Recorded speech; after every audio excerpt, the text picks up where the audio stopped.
Hello and welcome back to the Death Row and Executions channel. My name is Paco Rivera. I hope you enjoyed the holidays and started off the new year well. Before we get into the next scheduled execution, I want to mention a few things regarding David Neal Cox, who I did a video on back in November and who was executed in Mississippi that month. Had apparently confessed to another murder to his attorneys and asked them to go ahead and reveal the confession to authorities after he is executed. In a letter he wrote, David Cox described how he had also killed a woman named Felicia Cox, who had been his sister-in-law, his brother's wife. Felicia Cox was reported missing in the year 2007 and was never heard from again. Not only did David Cox confess to killing Felicia Cox, he gave a detailed description of where to locate her body, and that body has been found. Also, remember this guy.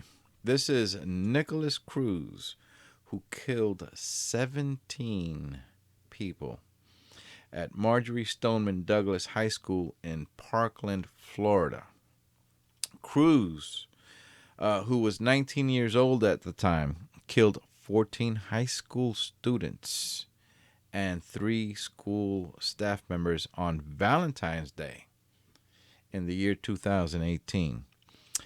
And even though Cruz has pled guilty to 17 charges of murder, a Florida judge has denied his attorney's request to remove the death penalty from consideration in his upcoming sentencing hearing. In the state of Arizona, death row inmate Kenneth Thompson, who was convicted of traveling from his home in Missouri to Arizona to kill his sister-in-law and her boyfriend with a hatchet knife, is now dead. But not because he was executed by the state. He was attacked by 2 other inmates in the prison where Thompson was being held on death row. And here's a bit of interesting trivia for you, something I didn't know until recently. In the country of Japan, death row inmates are not told what day they will be put to death until the morning of the day of their execution. Well, here in the United States, the next scheduled execution, I should say executions, are scheduled to take place on January 27th. There are actually 2 executions scheduled on that date.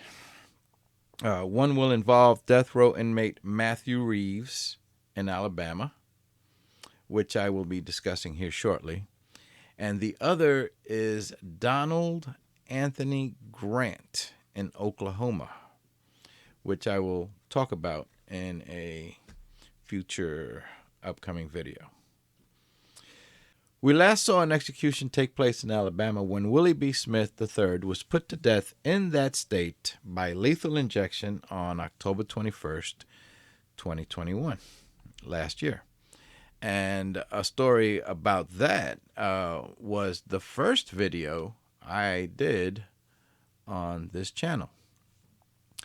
Matthew Reeves of Selma, Alabama, was convicted of murder along with 2 other accomplices, the other being his younger brother and also a lady friend of theirs. All 3 were found guilty of capital murder for the robbery and killing of a 30-year-old named Willie Johnson Jr. in November 1996. Matthew Reeves was later convicted and sentenced to death and has been on death row since 1998. Reeves was born in 1977 and was 19 years old at the time that he committed that crime. He is now 44 years old. The victim, Willie Johnson Jr., was a public housing employee in Selma, Alabama, who had towed the car Reeves was in after it broke down. According to court documents, Matthew Reeves, along with his 16-year-old brother Julius Reeves, and a woman named Brenda Suttles, first went to visit a cousin of Brenda's on Lavender Street in Selma, Alabama. The three of them agreed to go out and rob someone for money. Sometime after about noon on that day, Matthew's brother Julius spotted a friend driving a car, Jason Powell, and Powell agreed to give the group a ride to wherever they wanted to go. Jason Powell would later testify in court that he never heard any discussion from anyone in the group, the trio, I'll call them for now, about their intentions to commit a robbery. Sometime later, Jason Powell stopped the car at the home of another one of Julius's friends. Julius went inside and quickly returned back to the car with a shotgun that he handed to his brother Matthew. With Jason Powell still driving, the trio asked to be taken to a town called Whitehall near Selma, where they planned to rob a drug dealer at that location. However, before they could arrive at Whitehall, their car broke down on a dirt road off Highway 80. A man named Willie Johnson Jr. stopped his pickup truck and offered to help. Using some chains that Willie Johnson kept in his truck, he hooked Jason Powell's car to the back of the pickup truck.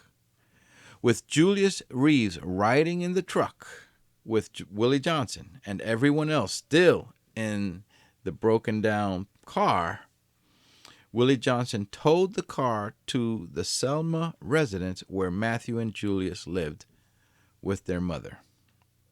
Julius then told the others that the driver of the truck that towed them wants $25, but none of them had any money.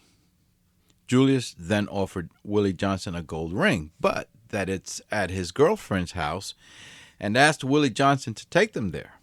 Matthew and his brother Julius, along with the young woman Brenda Suttles, all then went to Julius's girlfriend's house. Jason Powell, the owner of the car that broke down, had stayed with Brenda's cousin at the Reeves home. After reaching the home of Julius's girlfriend, Julius got the ring and gave it to Willie Johnson, who then agreed to take everyone back to Matthew and Julius's house. At some point, Julius discreetly told Brenda Suttles, don't worry, that his brother Matthew has already told him that he's not going to let the pickup truck driver keep that ring. Jason Powell and Brenda's cousin would later testify in court that they watched the pickup truck return to the Reeves home sometime about 7 o'clock that evening. And the pickup truck then turned into an alley known as Crockett's Way behind the house. Brenda and Matthew had been riding in the back of the truck. Matthew then pointed a shotgun through the open rear window of the truck and shot Willie Johnson in the neck.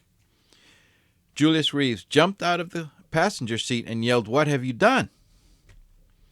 Matthew then instructed Julius and Brenda to go through Willie Johnson's pockets and get his money.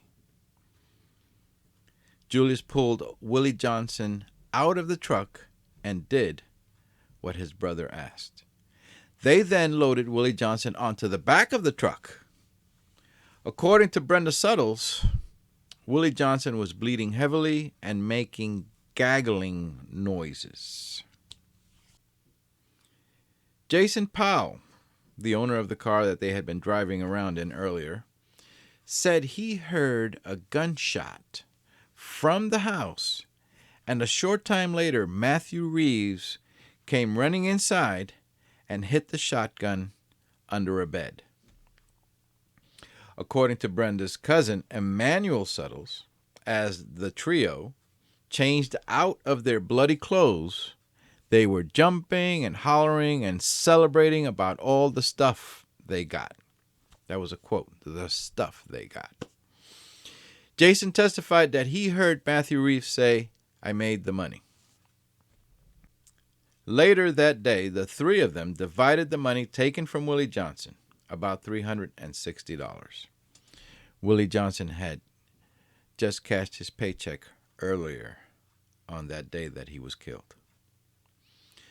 According to testimony, throughout the evening, Matthew Reeves continued to brag about having shot Johnson. Witnesses said Matthew was dancing, throwing up gang signs, and jerking his body around in a manner of mocking the way that Willie Johnson had died. Willie Johnson's body was found in the pickup truck by police at about 2 o'clock in the morning, now Thanksgiving morning, after receiving a call about a suspicious vehicle that was parked there. Police were able to follow a trail of blood directly into the home of Matthew and Julius Reeves. Their mother agreed to allow police to search the home, where they found all the bloody clothes worn and the shotgun, proven to be the murder weapon. The trio were later found, and all were arrested. The U.S. Supreme Court justices wrote the following after receiving Reeves' claim that he had ineffective attorneys representing him during the trial. In payment for this act of kindness, Reeves murdered Johnson, stole his money, and mocked his dying spasms. Matthew Reeves' brother, Julius Reeves, who was 2 years younger than Matthew, so he was 16 years old at the time this crime occurred, is serving a life sentence without the possibility of parole. The other accomplice in this crime, Brenda Suttles, who was 19 at the time and is now 44 years old, is currently serving life with the possibility of parole. That parole will become available to her, if all goes well for her in the hearing, in July of the year 2026. Matthew Reeves' attorneys have argued that he has intellectual disabilities with an IQ score in the 60s and that he had ineffective counsel at his first trial.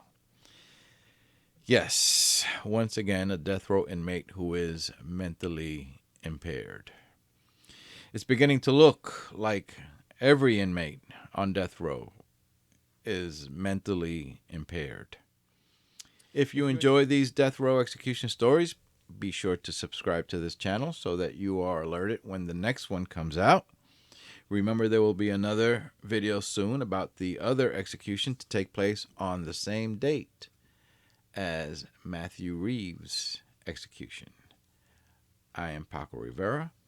Bye for now.